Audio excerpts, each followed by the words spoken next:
ঝালকাঠির রাজাপুর উপজেলার আওড়াবুনিয়া ইউনিয়নে চাঁদাবাজির অভিযোগে বিএনপি থেকে বহিষ্কৃত নিজামুদ্দিন মীরবহরকে সঙ্গে নিয়ে কেন্দ্রীয় সিদ্ধান্ত অমান্য করে দলীয় কার্যক্রমে অংশগ্রহণের প্রতিবাদে মানববন্ধন কর্মসূচি পালন করেছে স্থানীয় বিএনপি ও অঙ্গ সংগঠনের নেতাকর্মীরা। বুধবার 7ই মে বিকেলে 4টায় আওড়াবুনিয়া ইউনিয়ন পরিষদের সামনেই কর্মসূচি অনুষ্ঠিত হয়। মানববন্ধনের আয়োজন করে বাংলাদেশ জাতীয়তাবাদী দল, আওড়াবুনিয়া ইউনিয়ন শাখা এবং এর অঙ্গ ও সহযোগী সংগঠন সমূহ। এ সময় বক্তব্য রাখেন স্থানীয় বিএনপি নেতা আতিক হোসেন, সুমন খলিফা, ইসমাইল হোসেন, আলতাফ হোসেন, রিপুন শিকদার, ইলিয়াস কাজী ও গোলাম কবির। বক্তারা বলেন, বহিষ্কৃত ও বিতর্কিত নেতাকে সঙ্গে নিয়ে সংগঠন পরিচালনার চেষ্টা করা হচ্ছে, যা দলের কেন্দ্রীয় সিদ্ধান্তের লঙ্ঘন।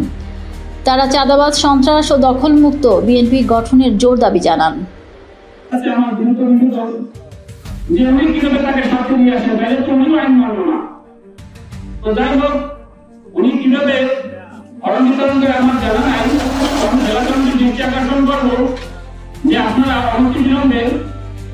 এই চাঁদাবাজকে দল থেকে স্থায়ী বহিষ্কার করার জন্য আমি অনুরোধ করবো এবং আমাদের কাঠারিয়া বিএনপি একটা চাঁদাবাজ থেকে কলঙ্কমুক্ত হোক, এটা আমাদের সবাই প্রাণের দাবি, সংগঠনের দাবি।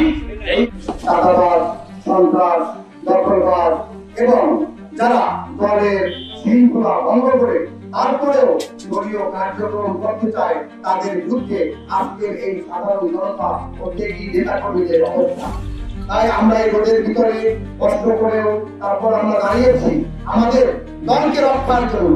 কারণ এই চাঁদাবাজ, সন্ত্রাস, মাদক সন্ত্রাসীর যারা গঠফলার এই রাজাপুর পরিদর্শন করে আছে, যারা অধিবাস্ত 1 লাখ তান্ত্রিক পাবে এই রাজাপুর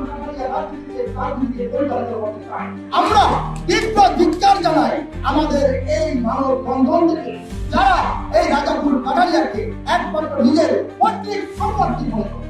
কারণ এই বিএনপি দল আপনার দল, আমার দল।